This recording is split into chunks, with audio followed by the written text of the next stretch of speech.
നമസ്കാരം. ക്രിസ്മസ് ദിനങ്ങളിലുണ്ടായ അക്രമ സംഭവങ്ങളുടെ പശ്ചാത്തലത്തിൽ ബി.ജെ.പിയെ വിമർശിക്കുന്നതിനെതിരെ ബി.ജെ.പി നേതാവ് എൻ ഹരി.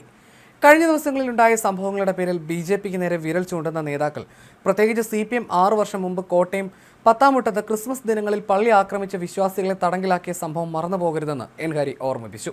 തൻ്റെ ഫേസ്ബുക്ക് പോസ്റ്റിലൂടെയാണ് അദ്ദേഹം തുറന്നടിച്ചത്. എൻ ഹരിയുടെ പോസ്റ്റ് ഇങ്ങനെയാണ്: ക്രിസ്മസ് ദിനങ്ങളിൽ ക്രൈസ്തവ ആരാധനാലയം ആക്രമിച്ച് വിശ്വാസികളെ തടവിലാക്കിയ സമാനമായ സംഭവം കേരളത്തിൽ കേട്ടുകേൾവിയില്ല.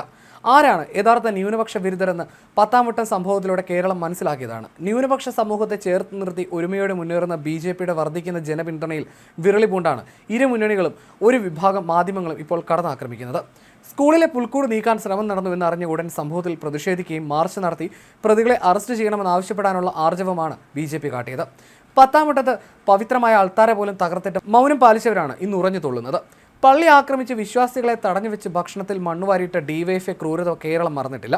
സമൂഹ മനസാക്ഷിയെ ഞെട്ടിച്ച സംഭവമായിരുന്നു അത്.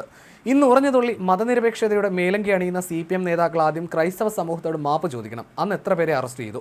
ഭരണത്തിന്റെ തണലിൽ കുറ്റക്കാരെ സംരക്ഷിക്കുന്ന നിലപാടാണ് പരസ്യമായി തന്നെ സ്വീകരിച്ചത്. ഒരാഴ്ചയോളം ഭീതിതമായ അന്തരീക്ഷത്തിൽ പരീക്ഷ എഴുതാനാവാതെ പുറംലോകം കാണാതെ കഴിയുകയായിരുന്നു വിദ്യാർത്ഥികൾ അടങ്ങുന്ന വിശ്വാസികൾ. അന്ന് CPM എടുത്ത സമീപനം പൊതുസമൂഹം ഇതുവരെ മറന്നിട്ടില്ല. കേരള ചരിത്രത്തിൽ ഒരിക്കലും സമാനമായ കൊടും ക്രൂരത അരങ്ങേറിയിട്ടില്ല.